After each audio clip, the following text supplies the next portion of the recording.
لماذا نؤمن أن الكتاب المقدس هو موحى به من الله وليس من عمل بشر؟ سؤال كتير بيتسأل. واحد، شهادة تفرد الكتاب المقدس.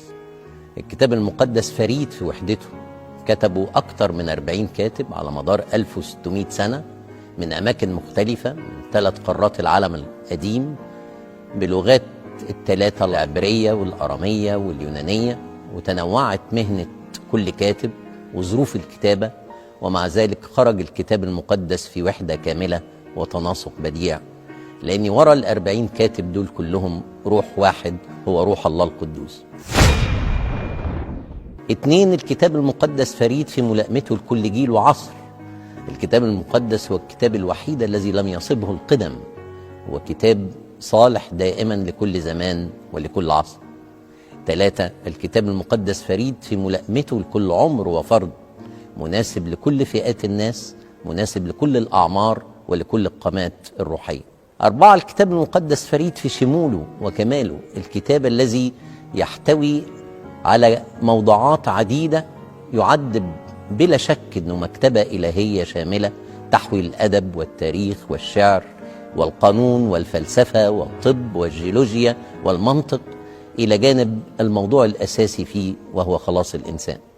5، الكتاب المقدس فريد في انتشاره وتوزيعه، يقوم بتوزيعه كل عام أعداد كبيرة جدا، تم توزيع 34 مليون نسخة كاملة في السنوات السابقة للكتاب المقدس، وعدد مقارب لأصفار فردية من الكتاب المقدس. 6، الكتاب المقدس فريد في صموده وبقائه، الكتاب الذي وجهت ضده حروب شتى ومع هذا بقي صامتا شامخا على مر العصور. الكتاب المقدس نمرة 7 فريد في قوته وتأثيره، يمس الأرواح والقلوب بصورة لا تجد في أي كتاب آخر. الملايين قد تغيرت حياتهم حينما قرأوا الكتاب المقدس. 2، شهادة العلم الحديث. عزيزي المشاهد، أريد أن أضع أمامك الحقائق الآتية. 1، رغم أن الكتاب المقدس ليس في الأصل كتاب علمي، إلا أنه يحتوي على حقائق علمية كثيرة مكتوبة بأسلوب بسيط ويناسب القارئ العادي. 2، لم يحتوي على الأخطاء العلمية التي كانت شائعة وقت كتابته. 3، أخبر عن أمور علمية كثيرة لم تكتب ولم تعرف إلا حديثا، مثل أنه أخبر عن عدم أزلية الكون، أخبر أن الأرض في بدايتها كانت بغير حياة، أخبر عن اجتماع المياه جميعها إلى مكان واحد، أخبر عن ترتيب ظهور الأعشاب أولا ثم البقول ثم الأشجار، ثم ترتيب ظهور الكائنات الحية، النباتات ثم المائيات فالبر مائيات، ثم الزواحف المنقرضة فالطيور، ثم الثدييات، وأخيرا الإنسان. أخبر عن خلقة الإنسان من تراب الأرض، أشار إلى كروية الأرض، أشار إلى الجاذبية الأرضية، أشار إلى دورة المياه في الطبيعة، أشار إلى تنوع أنسجة كل جنس من الكائنات الحية، أشار إلى تحلل العناصر في الطبيعة أيضا. 3، شهادة الآثار. شهدت الآثار بكل وضوح لقصص الكتاب المقدس وكيف أنها كانت حقيقية وليست خيالا. وبعض هذه الاكتشافات من العهد القديم اكتشفت صحائف وكتابات أشورية وبابلية تحكي قصة خلق الإنسان وطرده من الجنة، وهي تتفق مع ما جاء في الكتاب المقدس.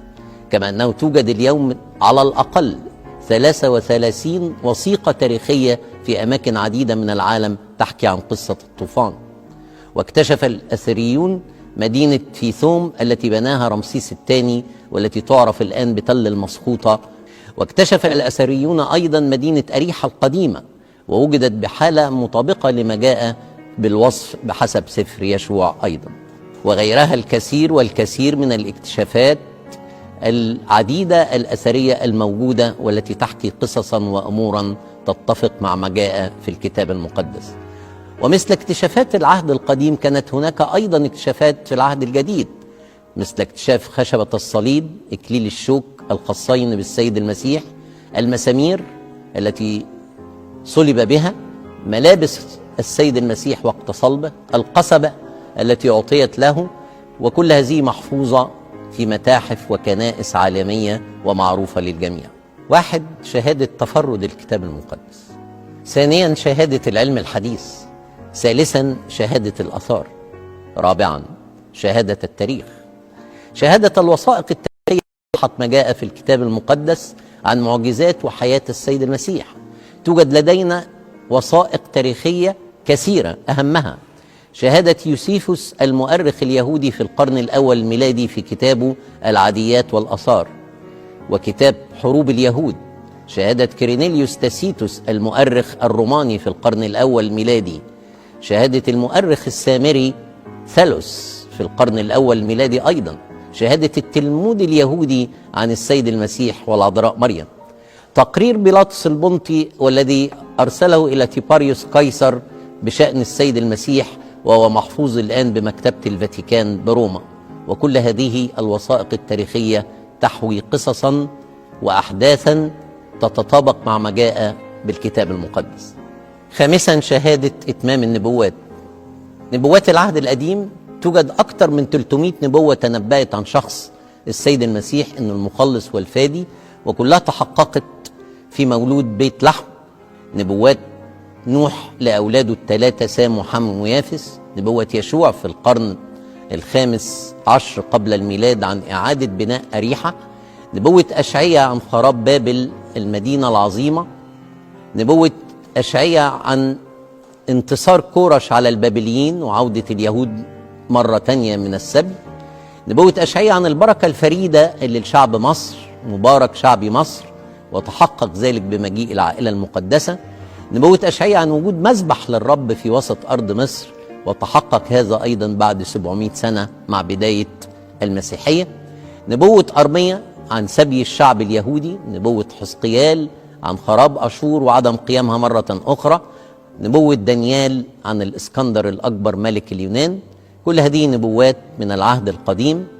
نبوات العهد الجديد أيضا تنبأ السيد المسيح عن الاضطهاد اللي هيلاقيه المؤمنين في الكنيسة عبر التاريخ. تنبأ عن دمار مدينة كورازين وخراب مدينتي بيت صيدا وكفر نحوم، وهذه المدن فعلا زالت في القرن الرابع الميلادي. تنبأ عن خراب أورشليم وهدم الهيكل، وتم هذا بعد 40 سنة. تنبأ عن انتشار الإنجيل في المسكونة كلها، واليوم الإنجيل وصل إلى 97% من بقاع العالم، وموجود في 2232 لغة ولهجة. تنبأ عن طريقة استشهاد القديس بطرس الرسول. كل هذه البراهين تؤكد على أن الكتاب المقدس هو موحى به من الله، ولا يمكن أن يكون بعمل بشر.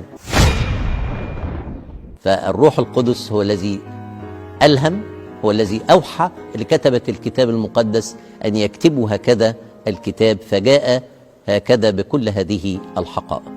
عزيزي المشاهد، هذا ما يؤكد لنا أن الكتاب المقدس هو موحى به من الله،